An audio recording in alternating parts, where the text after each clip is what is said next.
Hello everyone, welcome back to my channel mom's boy Adrit. তো তোমরা সবাই কেমন আছো? আশা করি সবাই খুব ভালো আছো, আর আমরাও ভীষণ ভালো আছি। তো সকাল সকাল দেখো রান্নাঘর থেকে ভিডিওটা স্টার্ট করছি, আর এখন দেখো বানাচ্ছি হচ্ছে ইপ্পি। তো আমি ওকে বলেছিলাম যে ইপ্পি নিয়ে আসতে, কারণ আমার ইপ্পি খেতে ইচ্ছে করছিল, আর ইপ্পিটা আমি বেশ ভালোবাসি, ম্যাগির থেকেও ভালোবাসি।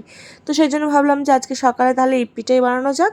আর প্রণব খুব একটা পছন্দ করে না, তাও বললাম যে ঠিক আছে চলো আজকে একটু বানাচ্ছি, তাহলে খেও। তো সকাল সকাল বাজার টাজার সব নিয়ে এসছে, আর নিয়ে এসেছিলো হচ্ছে ইলিশ মাছ, যেটা ফ্রিজের ছিল, খুব শক্ত হয়েছিল। এমনি নর্মাল টাইমে তো ফ্রিজেরই সব থাকে, কিন্তু সেটা বেশ ফ্রেশ থাকে, কিন্তু এই মাছটা না অতটা ফ্রেশ ছিল না। মানে যখন ধুতে যাচ্ছি কেমন একটা হয়ে যাচ্ছিলো, মানে এতটাই বরফ ছিল, সেই জন্য ভিজে রাখলাম যে একটু পরে তাহলে আর কি ধুয়ে তারপর রান্না করব। আর সেই জন্য ওদিকে ইপিটাও বসিয়ে দিয়েছিলাম, যেহেতু ওকে বললাম যে তাহলে ইপিটাই আজকে খেয়েও সকালে। আর চাটাও করিনি। আর চা যে দুজনে খুব একটা পছন্দ করি তাও না, তাও মাঝে মধ্যে একটু টুকটাক করে খাই। আর সোনা দেখো ও সকাল সকাল ঘুম থেকে উঠে গেছে। তো দুদিন ধরে দেখছি সকাল সকাল উঠে যাচ্ছে আমার সাথেই। তো এই দেখো মানে ঘুম থেকে ওঠার পর ওকে ফ্রেশ করে দিয়েছি, কিন্তু ওই ঘুমের আলসেমিটা একটু রয়ে গেছিলো, সেই জন্য এখানে ওখানে এরকম করে আর কি শুয়ে পড়ছে। তো দেখো এদিকে ইপ্পিটা রেডি হয়ে গেছে, আর ও নতুন শিখেছে ইপ্পি ইপ্পি বলতে। ইপি ওকে দিই না, কারণ এটা তো বাচ্চাদের জন্য আর কি ভালো নয়। তো মা একটু খেতে চাইলে দুটো একটা দিই আর কি মুখে। তো দেখো এই যে এদিকে চিকুও চলে এসছে, চিকুর সাথে এদিকে খেলছিল। তো এবার হচ্ছে ওই দেখো ও বারবার ওর না পা হচ্ছে, আর আমি বারণ করছি বলে ওরকম দেখো দেখো পা ধরতে যাচ্ছে, এই জন্য বারণ করছি বলে ওরকম চুপচাপ নিচে ওরকম করে বসে আছে। আর ওই ঘুম থেকে উঠেছে বললাম, সেই জন্য একটু এরকম ছিল। কিন্তু একটু পর থেকে আর কি শুরু হয়ে যাবে ওর দৌড়াদৌড়ি। যতক্ষণ ঘুমোয় ততক্ষণই ও শান্ত, আর সারাদিন ও অশান্ত। তো দেখো তারপরে এইদিকেও সুবর্ণ আর ওইদিকে বোধহয় রিডিতা এসেছিলো, তো জানলা দিয়ে ওর সাথে কথা বলছিল। তো এবার সোনাকে না খাইয়ে আমি খাবো সেটা না, ভাবলাম যে ওকে একবার খাইয়ে নিই, তারপরে আর কি পরে খাবো। সেই জন্য পরেই আমি খেয়েছিলাম। তো ওকে খাইয়ে দিয়ে তারপর ওকে ঘুম পাড়িয়ে দিয়ে এসেছিলাম। এইবার আমার রান্নাঘরের ডিউটি, কারণ ওই যে বলেছিলাম ও ঘুমোলেই তবেই আমি রান্নাটা করতে পারি ভালোভাবে। তো এদিকে মাছে আমি নুন হলুদ মাখিয়ে নিয়েছিলাম, আর এদিকে যা সবজি টবজি আছে সব কিছু কেটে নিয়েছিলাম। তো শুধু মাছের ঝোল করবো, আর একটা কুমড়ো ছিল, কুমড়োর আর কি মাখো মাখো করে একটা তরকারি মতো করব।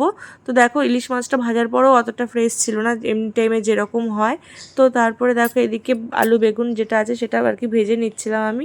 আর ওর মধ্যে একটা বেগুন ছিল, ওটা মানে নিয়ে এসেছিলো ঠিকই, আর একটা বেগুন আগের দিনের ছিল, ওই যে ভাবলাম যে নষ্ট করবো দিয়ে দিই, সেই জন্য অতটা ওই বেগুনটার জন্য আর একটু মানে টেস্ট একটু অন্যরকম হয়ে গেছে। তো দেখো এদিকে ও আম খেতে চেয়েছিল, সেই জন্য আমটা কেটে নিয়েছিলাম আমি। তো ও বললো যে সময় মতো এসে খেয়ে যাবে, আমি ফ্রিজে রাখতে এসেছিলাম, এই দেখো রেখে দিচ্ছি। আর এই যে নিম পাতাটা দেখছো, এটা কিন্তু প্রতিদিন সকালবেলা কয়েকটা নিয়ে ও চিবিয়ে খায়। ওর তেতো লাগে না নাকি, কিন্তু যদি উচ্ছে খেতে দিই উচ্ছেটা নাকি ওর তেতো লাগে।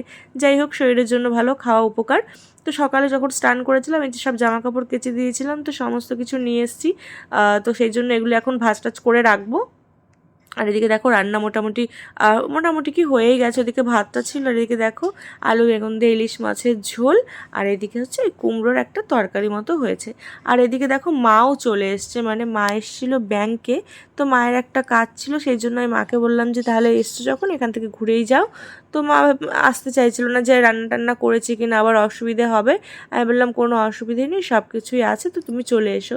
তো তারপরে দেখো এসছে, আর মা সোনার জন্য ক্যাডবেরি আর আমাদের জন্য নিয়ে এসেছিলো ওই মাজা। তো আমাদের খাওয়া দাওয়া হয়ে গেছে। তারপরে দেখো ওই মায়ের ব্যাগ থেকে সব টেনে টেনে বের করছে, এটা হচ্ছে ওর কাজ আর কি, ব্যাগ দেখলেই হলো এরকম টেনে টেনে নিয়ে নেয়। তো মাকে আমি খেতে দিয়েছিলাম, মা খাচ্ছিল না, আমি বললাম তুমি আগে খেয়ে নাও, তারপর আমি আর প্রণব খেয়ে নেবো।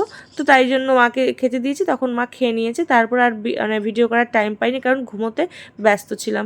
আর সোনাকে মায়ের কাছে দিয়ে দিয়েছিলাম, তো ওরা একটু যুদ্ধ করছিল, মানে আমি টের পাচ্ছিলাম যে ভীষণ জ্বালাচ্ছে, কিন্তু আমি আর ঘুম থেকে আর উঠতে পারছিলাম না। মানে সারা ঘরের যে কী অবস্থা করেছিল, সন্ধেবেলা ঘুম থেকে উঠে দেখলাম। তো সন্ধে টন্ধে দিয়ে তারপর সোনাকেও দিদি একটু নিয়ে গেছিলো। তো আমি সন্ধে টন্ধে দিয়ে ওদিকে দুধটা বসিয়ে দিয়েছিলাম সোনার জন্য, আর লিকার চা করেছিলাম।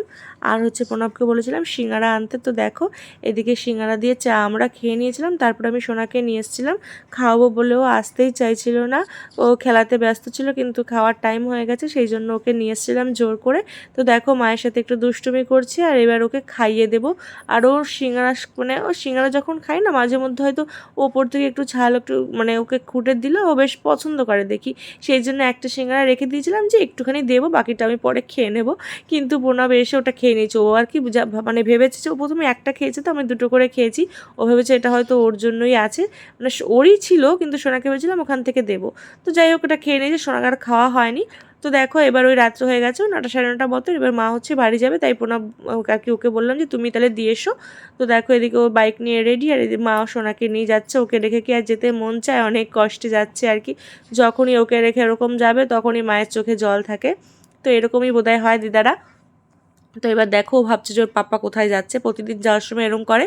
তো এবার ওকে ওকে বসতে হবে, বারবার বলছে পাপ্পা নে নে, মানে ওকে নিতে হবে বাইকে। তো এবার মাও চলে যাবে, এবার ও টাটা দিয়ে দিচ্ছে। আর এবার দেখো এখানে দাঁড়িয়ে আছে, যতক্ষণ আর কি দেখা যায় ততক্ষণই দেখি, টোটো হোক বা বাইক। আর সেটা যদি আমি ওই বাড়িতে যাই তখনও মাও তাই, মানে যতক্ষণ আমাদের দেখা যায় ততক্ষণ দেখে তারপরেও ঘরে যাবে। তো দেখো এদিকে সোনার কিন্তু মন খারাপ হয়ে গেছে, ও ভাবছে যা সবাই চলে গেল, এইবার দেখো ও কিন্তু কান্না শুরু করে দিয়েছে।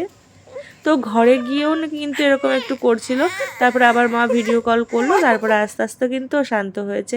এবার একটু ঘরে এসে বসেছিলাম, বাইরে কিন্তু ভীষণ গরম ছিল, মানে কদিন ধরে যেরকম গরম পড়ছে বাইরে মানে বেরোনোই যাচ্ছে না। তো দেখো কোথা থেকে একটা কী পেয়েছে মুখে দিচ্ছিল বারবার, তারপরে ওর হাত থেকে ওটা নিয়ে নিয়েছিলাম। এবার দেখো ও দুষ্টুমি শুরু করে দিয়েছে। এবার কিছুক্ষণ ওর সাথে একটু খেলবো, একটু বই টই নিয়েও পড়বে, তারপরেও কিন্তু ওকে খাওয়াবো, কারণ এখনও খাওয়ার টাইম হয়নি। ওকে মোটামুটি 10টা থেকে 10:30টার মধ্যে খাওয়াই। তারপরে যদি ও সন্ধেবেলা আর কি না ঘুমায়, তারপরে ওই 11টা 11:30টার মধ্যে ও ঘুমিয়ে পড়ে। তো তারপর দেখো সবাই খাওয়া দাওয়া করে নিয়েছিলাম, কারণ ও তখন ঘুমোয়নি। তারপর দেখো এবার কি করবে ও, আর ওকে এই এই জিনিসগুলো ওর সাথে প্রতিদিন আর কি ঘুমানোর আগে ওর করতে হয়, কারণ এটা ও খুব পছন্দ করে। ওর সাথে ঘুমানোর আগে এরকম একটু করলেও বেশ ভালো লাগে ওর আর কি, দেখি আমি। সেই জন্য আমারও, আর বাচ্চা তো বাচ্চাদের সাথে এরকম করতে খুবই ভালো লাগে। তারপর ওকে ঘুম পাড়িয়ে দিয়েছিলাম। এবার প্রণব নিয়ে এসেছিলো আইসক্রিম। তো এবার ওর সামনে তো আইসক্রিম খায় না, ও যদি খেতে চায়, আর ঠান্ডা জিনিস দিলে যদি ঠান্ডা লেগে যায় ওকে দিও না। সেই জন্য দেখো ঘুমানোর পরে তারপরে আমরা আইসক্রিমটা নিয়ে এসেছিলাম। এবার হচ্ছে আইসক্রিমটা খেয়ে নেবো। আর তখন মোটামুটি 12টা 12:30 বাজে, আর এটা এরকমই হয় আমাদের ঘুমোতে ঘুমোতে। তারপর এবার খাওয়া দাওয়া করে নিয়েছিলাম, তারপরে শুয়ে পড়েছিলাম। তো ঠিক আছে, যদি ভিডিওটা ভালো লেগে থাকে লাইক কমেন্ট শেয়ার করে দিও। দেখা হবে খুব শীঘ্রই নতুন আরও একটি ভিডিওর সাথে, ততক্ষণের জন্য টাটা।